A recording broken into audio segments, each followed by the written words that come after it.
Hello, everyone, and welcome back to Ion Radio. I'm Ken, and I have a special guest with me today, Ben, aka Downsizeit. Ben, welcome to the show. Greetings. Thanks for having me on.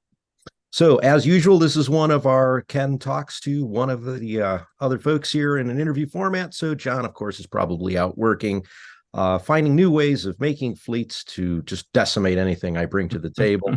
And that's okay. Ben, clearly you play a little bit of Star Wars Armada. Yeah, just a little. And for those of you that don't know Ben, you also have a YouTube channel where you play Star Wars Armada. So we've seen a little bit of your play style and everything else, haven't we? Oh, yes, quite a bit. And I didn't look up at the exact numbers, but we're coming up on 3 years this January when I dropped my first video. And I think I'm approaching 200 games that I've played in the past 3 years. That is a lot of games. Now, and all of those are recorded too, which is insane. Not that I'm one to talk, because I think John and I have passed 350. So we're, hey, when you love something, you love it, right? Exactly. Exactly. Congratulations are in order, by the way, because you just passed 100,000 views on the channel. That is a remarkable achievement. Yeah, that's pretty cool. It's what, early on in the channel, especially the first year, I was really looking at like views and subscribers. And, but then my second year, I was like, this is really taking up a lot of my time obsessing over that. So I just started not thinking about it. So when you messaged me, I was like, oh, that's really cool. I didn't even notice, because I really tried not to look at the numbers anymore, because I don't want to be that to be my focus with it, because it gets in your head sometimes if you're always thinking about it. Did this kind of start out as more of a hobby and something you just kind of wanted to do in terms of showcasing Armada, or was it you wanted to film your battle reports to kind of learn how to play better, and you figure you throw it up on YouTube and wow, people seem to like it? I'm curious to get the origin story for Downsizeit. Yeah, it definitely started out as a hobby, and I want to keep it as a hobby. I can get to that later of what my goal going forward is, to keep it there. But it started off, I just wanted to be a hobby, and I was inspired by other channels I had been watching for years. I don't know if you remember Masters of the Fleet. They don't make videos anymore, but they used to be like the only channel that did long form battle reports for Armada for years, the 2010s, and I watched them all the time. And I also watched several 40K channels, specifically Tabletop Tactics, and I loved watching their 40K bat reps. And then eventually, it was actually during COVID where I was just saying, I could do this. I think it would be fun to record my videos, and I game all the time. So why not actually do something creative out of it? Create something from me going off and gaming as a hobby, and then actually get some creative aspect out of it too. So that's the reason why I started, because I wanted to, looking at Masters of the Fleet and Tabletop Tactics, I was thinking, this is something I could probably do this, see if I can make it work. And I wanted to actually combine my gaming hobby with actually something creative, actually filming and editing videos, which was a lot more complicated once I actually started doing it, the actual editing part. But that was definitely trial by fire, learning as you go experience. And it didn't help that, started with just a phone. Not this one. It was an older phone I had, but it was just recording with the phone. And the first battle Social General Robin and I decided to do was a 2,000 point Battle of Endor. So we didn't start with like, a little 200 pointer or like a training video. It was like, no, we're just going all in. And it was almost everything that I owned at the time was on the table. So, and that was insane. I remember the first one. I remember when your video dropped, and I think it was something insanely long, like 3.5 hours. 3.5 hours, yeah. And I'm like, Good God, 2,000 points. This is big. And I started watching it. It's long. It's hard to watch. Is Trust me, I understand it's hard to watch. is that your most popular video still? Because I know for a long time it was. I think it is, and I think it's just because of it was the first one, Mhm. and because I titled it Battle Vendor, so I'm sure that comes in people's searches. But it's one of those where it's got the shortest viewership time. You know how YouTube does people click on your video, then it tells you the average how long people actually watch the video. Mhm. It's by far the shortest. Sure. Yeah. People get in there and they're like, oh, now then click back out. So So you brought this up, and I'm curious because John and I had to go through the same thing when we started Ion Radio, and you said that you're like, well, I can film this, not a problem. Then you start realizing everything that's involved in filming, and then you have to yeah. start editing. So I'm curious just to dig in a little bit into how you kind of really started your editing. Was it research? Did you just watch YouTube videos, or how did you kind of do that? And what have you done to perfect your style in terms of editing your videos?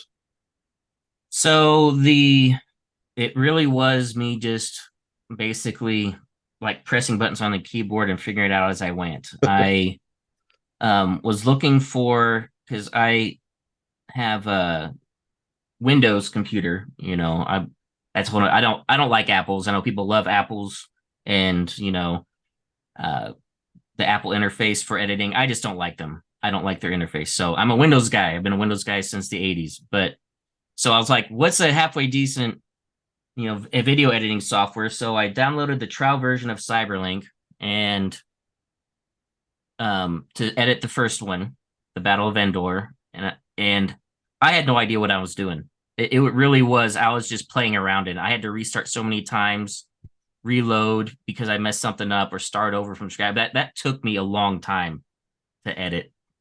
And it really was like maybe once or twice I'd look up a YouTube video, like, how do I do this or how do I do that? But it'll only be like watch a clip and like, all right. So I'm very much I like just doing it, just figuring it out. And that one video and then probably the first 10 were all just trying to figure it out on my own and trial and error. And then I eventually, bought the full version and all that stuff, get more bells and whistles. And then it was just watching other people. At this time, you guys, it was actually ironic. I didn't actually know you guys as a channel until I actually started doing my own because I don't know, because at that time I wasn't watching Armada videos that much anymore because again, Masters of the Fleet wasn't on there anymore. It's like, well, no one else is doing Armada videos. So I was watching lots of 40K videos. Well, now that I was putting Armada videos out, I was now searching for Armada videos, and you guys started popping up all the time. So then I actually started taking cues from y'all for some ideas, etc., just to help maybe. I didn't want to blatantly steal, but just be inspired on how I can maybe format something or like space things out, that kind of thing.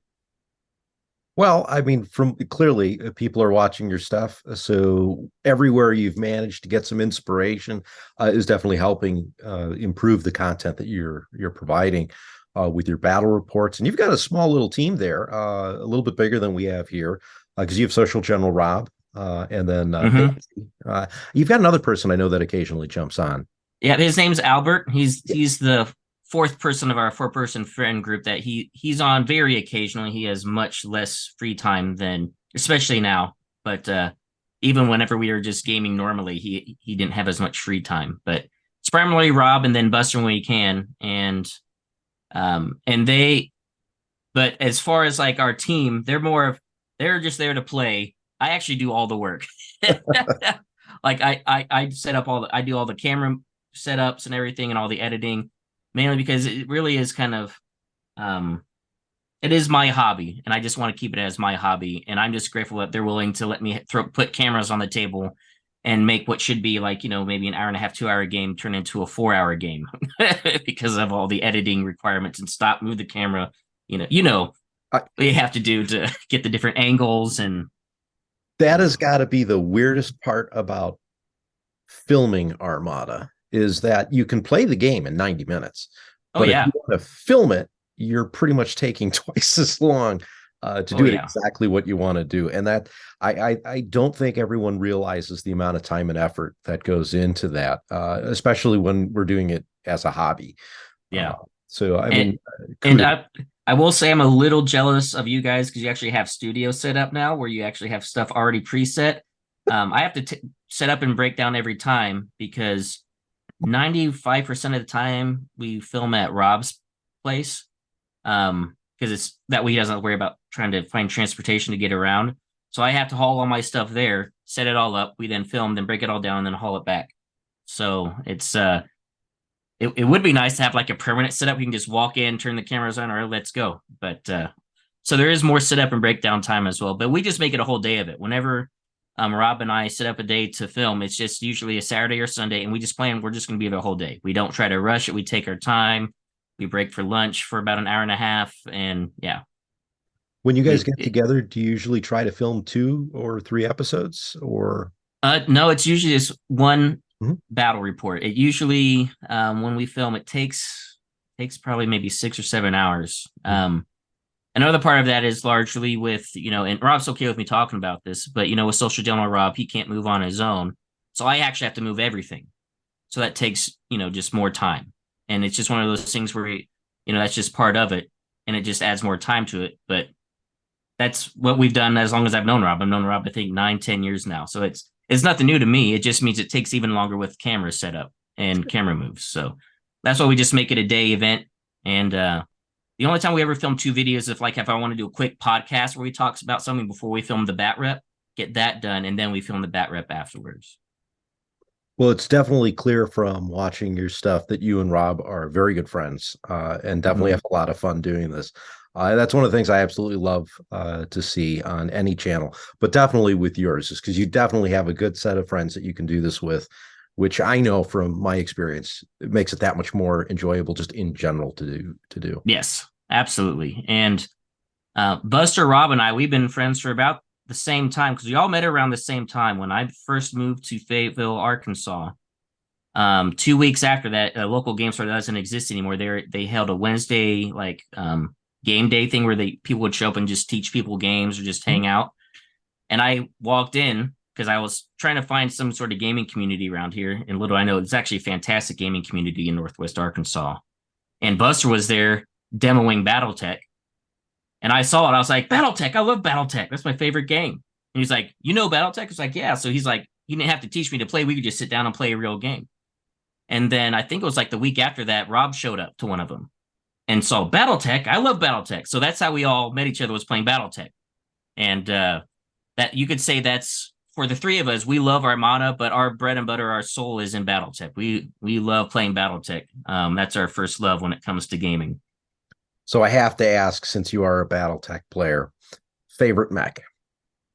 Oh, the Timberwolf. Absolutely, the Timberwolf. And ever since I first saw it on the box of MechWarrior 2 when it came out in the early 90s, I was hooked. I remember that game. I think that was probably my start to BattleTech as well. Was MechWarrior 2. And that Yep. was Clan Wolf and Jade Falcon, if I remember correctly, were Oh, the two yes. campaigns you can do, right? And I've been Clan Wolf the entire time. And yeah, you mentioned before you turned the camera on what you Yeah. are. So um, we won't talk about, we can be pleasant on camera. But if we ever throw mechs on the table, it's going to be a different story. Yeah, a completely different story. See, now you've just thrown down the challenge, and the Bachal has been thrown down. I will see you with 4 of my mechs. So Indeed. And the interesting thing is it would actually be different for me to play against another clan player because everyone around here is Intersphere players. I'm the only clan player around. Uh, so it's every time and there's other people that play BattleTech around here. So it's not just Buster and Rob, but whenever we get together in bigger groups, it's usually me with like a supernova or a trinary against 4 other guys where they each have a lance or something. So I'm always outnumbered, outgunned, because everybody else is Intersphere. And I play narratively, so I refuse to have Intersphere people on my side. So I'm like, you guys I'll play against everybody. I'll be me against the world. I don't care. I love it. I absolutely love it. I have to ask because I am curious. Usually there's a story. Your channel is Downsizeit. It seems like Mm-hmm. it's a nickname you have. What's the story behind it? I'm thoroughly curious. Yep, that goes back to my Air Force Academy days. Okay. So I went to the Air Force Academy from 2000 to 2002. And when I was there, um, I don't want to call it a call sign because, I didn't graduate. I wasn't a pilot, but it's just like my group of friends, we all kind of had, you know, um, online was a very new thing back then. For people that are younger, the internet, it wasn't always here. Late 90s, early 2000s, it was still very just burgeoning, a really new thing. So it was actually Counter-Strike was a big deal at the Air Force Academy at the time. And they had a local area network that it was all Academy people playing. And myself and my group of friends, we all came up with names for each other. And mine, I can't remember why I got came up with Downsize It. I think it was like some sort of joke or something while we were playing, but that's just what it was Downsize It. And then my other Academy friends, they all have their nicknames, and it's there was a lot of bad things from my experience at the Academy, because I quit, I hated it, but the good things that came out of it was my Academy friends. They're still friends to this day, and every year we go to Gen Con. It's like our yearly reunion that we get together. So I mean, 24 years now we've been friends. So that's the one good thing for me that came out of the Air Force Academy experience, was having those guys, and that's also where you have my name now. That's where Oh, that came from. that's cool. I love those stories because they usually tell either it 9 times out of 10, my nickname that is known throughout quite a few people's Fraggle. And that goes back Mhm. to my high school days. I was, I think, one of the third days of my freshman year. I'm on the bus home. Someone points at me and says, "Your name is Fraggle." And it's stuck. I have a bowling ball that with And just out Fraggle. of nowhere, right? Yeah, exactly. Yep. And it's just stuck. I've got a few friends of mine that I've been friends with for 30 years that's who they know me as. That's So right. it's funny to me. It's just funny how those things come about, Yeah, you and know? then they stick, right? They just stick.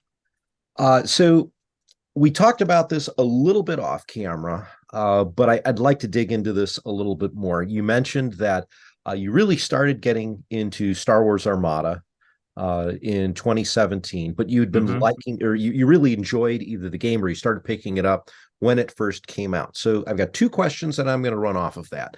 The first question is, how did you first find out about Armada, and how was that experience getting that first core set and everything else in 2015? And then actually, it seems like you really started to get to play the game in 2017. So that's two questions that are kind of sitting there. Right. So the origin of me finding out about Armada was when it first came out. I haven't been to one in forever, but the local gaming community does one Saturday a month. They call it, I forget what it's called now. It's been so long since I've been to one, but it's a monthly game day where they invite people to come in, and the experienced gamers, the expectation is you bring a game to teach new players. And we just try to bring people in that might be interested in just hanging out or like learning new games. And a friend of mine, Jonathan, brought in a core set of Armada. I'd never heard of it. He brought it in just to, because he had never played it either. So he was going to try it out new and get some people to play with him. And when I saw that, I was like, this is amazing. What is this? Because I've heard of X-Wing before, and people that actually had been playing X-Wing around the area, and I had actually played it a couple times with their stuff. But I'd always been more inclined towards the big ship strategy, aspect of types of games, like whether it's computer game or whatever. When I saw this, I was like, I love this. And we played our, like a test game, like reading through the rules as we went, getting things wrong, of course, all over the place, first time playing, but I love the concept of it. And for a couple years, it was only, occasionally when he would bring that game in on those Saturday game days is when I would play. Then in 2017, I had been watching Masters of the Fleet. I mean, that's the reason what I was watching Masters of the Fleet, watching them play and play more. And, the Star Destroyer was out by then, which is my favorite ship in Star Wars. I think the Liberty was out by then, which is my favorite rebel ship in Star Wars. I love the Liberty. I was like, all right, I got to get into this now. It's time for me to invest. And so I just went to eBay and I got really lucky. A guy was offloading all of his stuff. He had a ton of Imperial stuff and also a whole bunch of Rebel stuff. And I mean, I don't want to make anyone jealous. I mean, it was tons of stuff, but the opening bid was $100. So I was like, all right, opening bid $100. And for 14 days, nobody bid on it. So I got this huge, I mean, this was at least $600 worth of stuff for $100.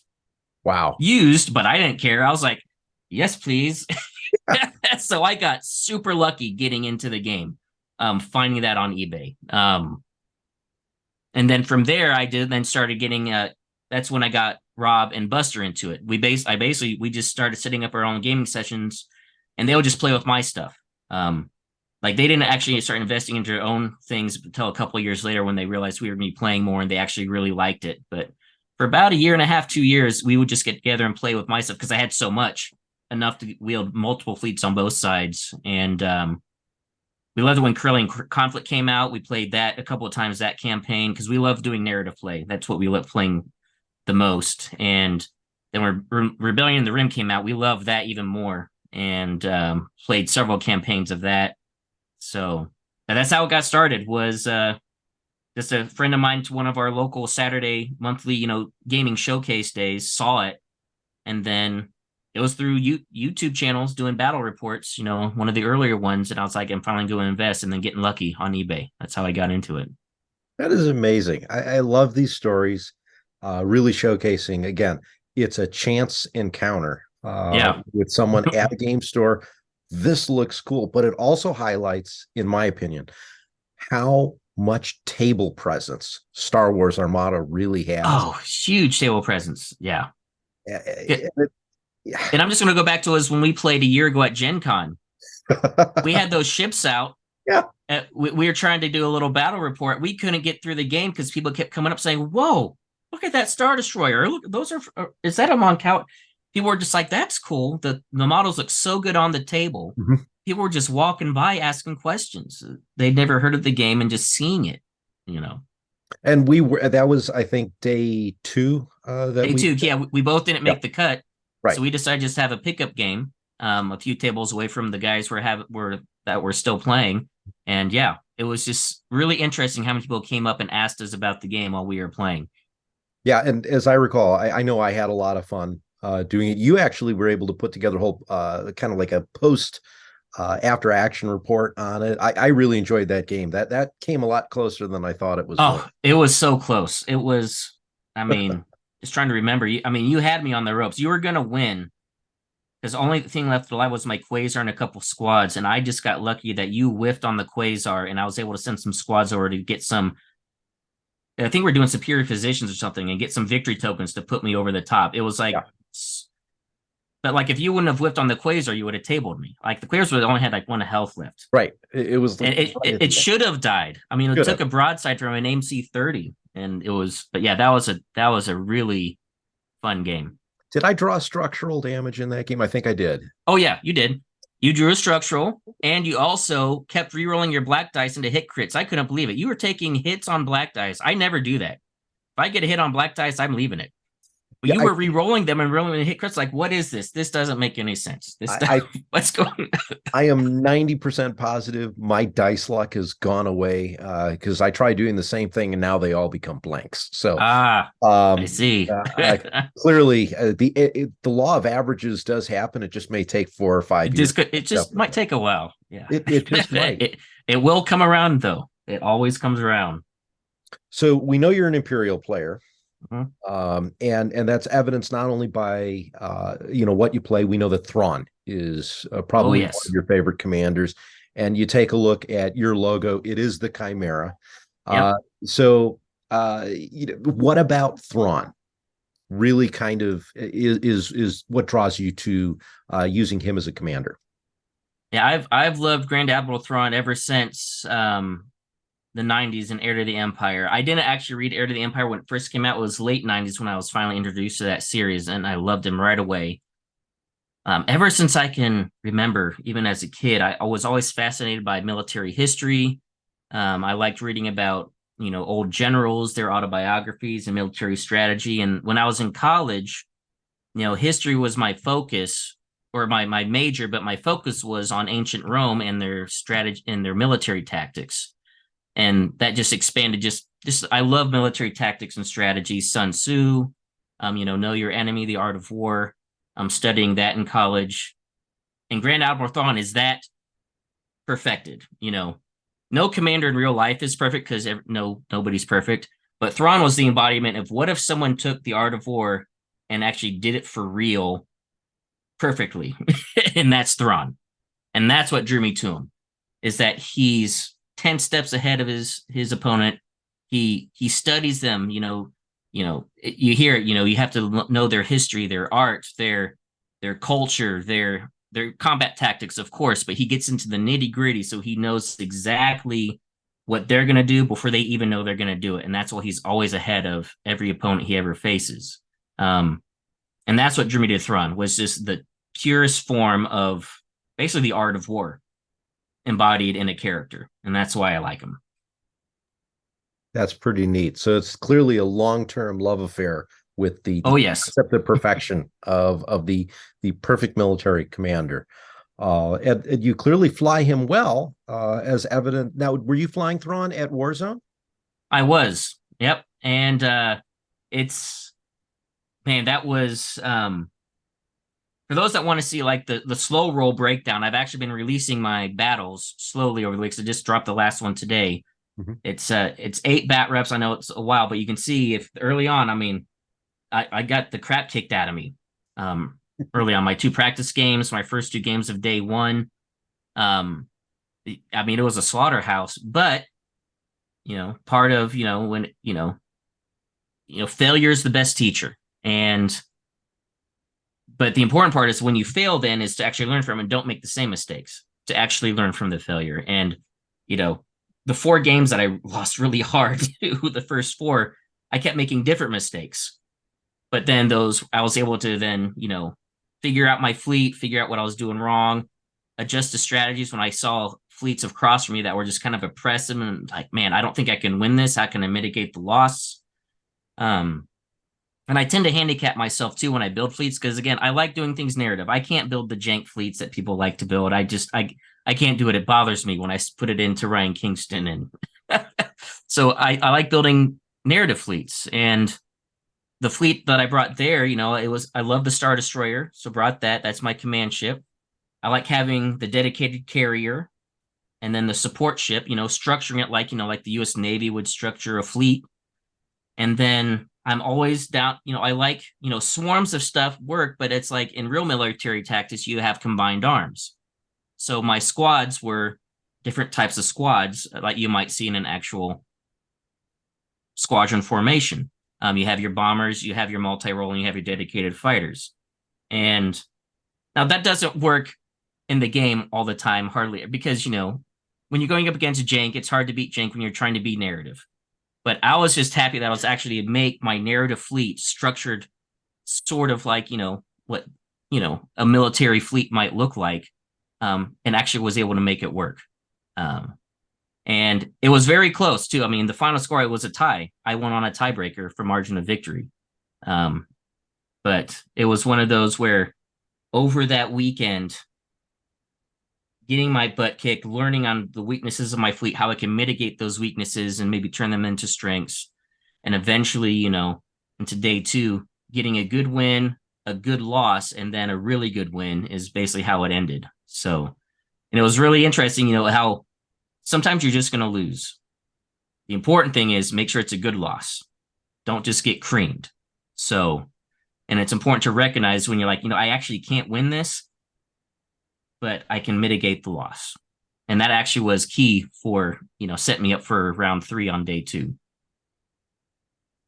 So you brought this up a couple times, how you build your fleets in more of a narrative style. And mm-hmm. I fall victim to that all the time because from a lore perspective, it makes sense. It is right. Exactly. They're not the best Armada fleets ever. No, no, they are not. Uh, but so that kind of makes me wonder when you're approaching fleet building, and clearly you're building it in that mindset. Mhm. Does sometimes you start thinking, but if I change this upgrade, it might work better for the game, and then you make that change, or walk me kind of through that process, because there's a fine line between narrative play and competitive play. Oh yes, and you know, this year actually, I actually resolved myself. I'm not going to be as hard line with my narrative builds. I'm going to keep the core concept there, but I'm going to be willing to make changes. Um, and the biggest one for me is like I had my Star Destroyer build set for like 2 years that I liked. This basically was the Chimera. It was ISD2 with Thrawn, Commander Vonto, the Chimera title, you know, Christmas treat out, and then I started with that, and then I built the rest of my fleet with whatever was left over. Uh, and that was fun. I enjoyed it, but it's like so much was put into that Star Destroyer, and some things that just weren't quite as efficient for competitive play were, holding me back. And I was like, I'm going to try something different. And I tried a couple other different fleets. I actually went with Sloan for my first two tournaments, the Texas Open. For LSO, I had Sloan. So going away from Thrawn, that's the first time I've done that for any tournament in the past 2.5 years. So that was a departure.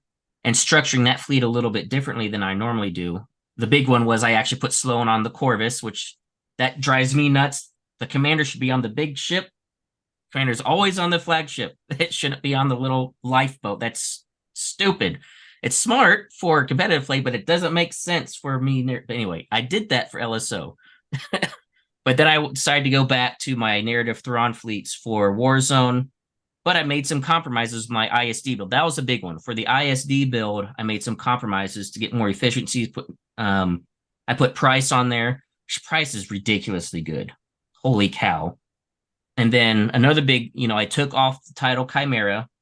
So I'm not wasting the Chimera points and then the fleet command points. Even though I really want it there for the title. But it's like, that's 13 points that can go elsewhere. So I was able to gain those efficiencies that I actually was able to put into like basically my squadron setup so I can get more efficient squads by freeing up those points. And it ended up working out. But we'll see if that continues. Because when I go to Dallas, Austin, September or December 2nd for the Texas Series Championship, it's going to be almost the same fleet. I've made some adjustments, but the core concept's still there, and we'll see if I can recreate the success or if it's just I just got lucky. We'll see. So is your favorite part then the building and designing of the fleet, or the playing to see how well your design works?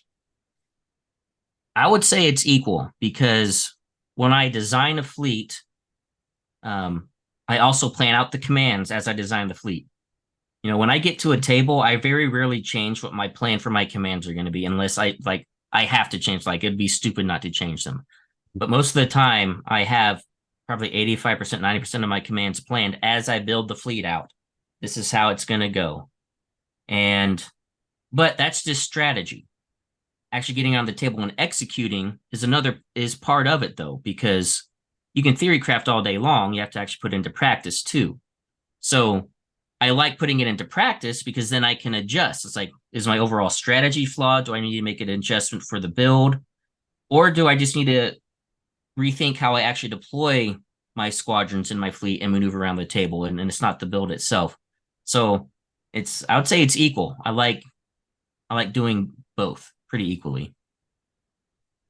All right. So you're talking about your fleet. You kind of have your concept, your core design. You're looking at bringing that to upcoming tournaments. So now here's the question, because about a week ago, as of this recording, Atomic Mass Games released a whole bunch of changes. Massive bombshell. Are any of those changes, the only one that you really mentioned so far that has come out recently was Price, and Price was the one thing from Rapid Reinforcement didn't change. Personally, I think she should have changed. I think she should have gone up in points, but that's another discussion perhaps. But fair enough. But now with the changes, how is that, if at all, is that going to impact any of your fleet design choices or how you may approach upcoming tournaments? So when it comes to fleet design, nothing affected me from a fleet design perspective as far as like what I want to put in or take out. Because I don't run onagers really, and I can't run Ramadi. Every time I've tried Ramadi, I never find obstructions. It just wasted commander for me. But Volt, I liked Volt before. Now that he's brace scatter, I like him a little bit more. I might actually consider. I'm actually thinking about including him into my squadron setup with my current build because he's really good. He has the attack dice of a defender, and then he can counter 4. He's just great just to throw into a squad ball just to slow him down. And it's like, please attack me, and I'll hurt you as you whittle me down. Meanwhile, my defenders are then chipping away at you as well. So it's one of those where I'm thinking about trying to fit Volt into my squad ball. Just have to figure out what I want to take away to get 18 points to put back in. But as far as approaching tournaments, though, yes. One, the Anakin's threat is different now. Before the change, the Salvo Anakin, it's one of those, I knew that it was reality, and I was always thinking, what am I going to do if I face it? And I faced it once. And it was a choice of just choosing, especially with this fleet. With Sloan, I always engage them directly. But with this fleet, since it can't strip tokens, was just not engage directly, delay engagement, and just get as many points as possible. Basically going for a good loss against Anakin. Now against Anakin, the fleets are going to be completely different. So I have to think of a different, you're going to get swarmed by ships. I don't want to say if someone's doing it right. There's many ways you can do it, but I'm sure we're going to see a lot of swarm Anakin fleets potentially. So it's like, how do I deal with that? Because I only have 3 ships. One is the only real target, the ISD, and ISDs, any large ship can drop fast to a swarm of light ships, just throwing 3 to 4 red dice at you, especially when you're getting free rerolls from Anakin. So that's going to be an interesting type of fleet to have to consider countering against now. The other one is Draven. I don't know if we'll see Draven at tournaments, but his ability now is a lot more interesting. However, fortunately, since I love Thrawn so much, I'm not really worried about raid commanders that much because of the Thrawn squad dial. So I can always choose to just get rid of the ship dial, and my Thrawn dials are always going to be squads with this type of build. It's no secret. I don't mind telling people that. I'm bringing in a squad fleet. So, of course, the Thrawn dials are squad dials. You can't stop me from doing squads because I can always throw the ship dial and then do my Thrawn squad dial. So it's one of those, the raid commanders, even though I think Draven's interesting, it'll just be like facing a Dooku or something. But as far as everything else, I don't know if it's going to change that much. It'll be interesting to see if we, see less Kirstas, but I don't think anybody that played Kirsta are mad at a 5-point increase. So I think we're still see Kirsta Starhawks and Kirsta assault frigates with lots of aces or whatever, that we saw at some other tournaments. So, and I don't think we're not going to see onagers. We're still going to see onagers. They just won't have as much support. Personally, my opinion on onagers has been clear for years now. They're not that scary to me. There's one tactic, and it's tried and true to take them out. And now they're going to have less support, so I think it'll be easier to take out. So I think onagers are just going to be even easier to deal with, in my opinion. Now, of course, watch me face an onager fleet and I get tabled next tournament. Now that I opened my big mouth and said that, but I think the biggest change is going to be Anakin, even though he got hammered. The potential swarming effect that he can have. Again, I've faced the CR90 swarms in days past, and even now, and how deadly those are. I'm just thinking now C70 swarms with unlimited rerolls. Unlimited, I say. But, that's just going to be nuts. Watch out. Those contains are going to get used. Going to get used. They were useless. Now they're not. No, they're not. So. Exactly. I think it's one of those things where it's a little too early to tell yet. Although I know with Ozark Mountain, you are allowing the new changes in errata in that. So I am curious. You're probably going to be one of the first. I no, there's one other tournament that they did that I with. Yeah, I think actually Oklahoma Yeah, just finished and Oklahoma. they had the new rules. I don't know how it turned out. And actually, Lane Todd, I think, was running it. So I need to actually reach out to him to see how it went. If anybody brought the new stuff. But yeah, I'm interested to see what people bring to Ozark Mountain Open because the new errata is in place. I want to make sure we're doing an official tournament. Don't want anything to get invalidated because we're playing with old cards. And I'll be interested to see what people bring and how it does. If people bring new stuff or because onagers aren't going away. I'll be interested to see what onagers come in, but how the fleets look now. Are they still bringing Ramadi or maybe Ozzel instead? I don't know. We'll see. Ozzel is a favorite one here in the Chicagoland area. We all love to use Ozzel, who is, by the way, a great way to get around Draven if all you want to do is nav. Absolutely. Yes. And you do have your ticket for Worlds, your I invite. do. Hopefully, we will see you again here in 2024 for Adepticon. I hope so too. That was completely unexpected. I mentioned it a few times in my recap videos for Warzone going through it. My goal was not to win. My goal was to increase my total tournament points because how Texas does it, your top 2 tournaments that you played in your total points, and then the top 10 then get invited to the championship. So I was like right on the line going to the Warzone. So my goal was to get better than my worst showing of the year so far. That's all I wanted. I was going for 18 tournament points. That's all I cared about. Win, lose, I didn't care. And then I didn't even realize I was potentially going to win when I played my third and final game because I thought there was no way.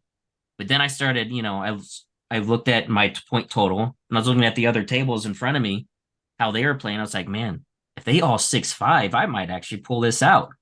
And it wasn't until 30 minutes after I finished, because we finished kind of early, that I was like, wait, I might actually win this. So it was complete shock, exciting shock, but it's something I wasn't planning for, and how it just kind of came out of nowhere.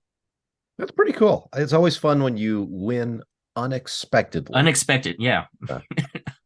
And it's a good feeling to be able to hit that point. And then you've got the world's invite. So congrats on that also in person now, instead of just a quick message saying congrats. Yes. So Ben, thanks so much for joining me today. We get to chat about your channel, about Armada. We talked a little bit of BattleTech, but we're not going to talk anymore about that. The whole clan thing is well, if I can't make it to Adepticon, because you're not going to be busy at all, I'll need to bring my mechs. We'll need to throw down, if we can make it work. Bring a couple mechs. We'll see if we can't make that work. But definitely for the folks listening in and watching, check out what Ben has. He's got a lot of good content there for Star Wars Armada. You cover a little bit of 40K as well. I don't very little. It's primarily Armada. I want to do more of other games, but I've got the setting for how I shoot Armada down. The way I have to shoot like 40K or like BattleTech, it's different. It's hard to explain. I don't know if you guys shoot them differently, but the way I have to set up the cameras and everything is different, and it's a little bit more difficult since I don't have a static rig. Anyway, it's more difficult. So it's not as enjoyable for me. But there is some 40K. We actually did a pseudo BattleTech campaign back in the spring with Social General Rob and Buster. So there's some content, but it's primarily 95% Armada stuff. Well, definitely go check it out. Yeah. It's good stuff. Ben, thanks again for being on the show. Looking forward to getting a chance to sit down and talk with you in person again. Yes. At Adepticon coming up. So all the information to get to Ben's channel are down below in the video description. So everyone, until next time, I'm Ken. And I'm Ben, aka Downsizeit. Take it easy. And you've been watching Ion Radio.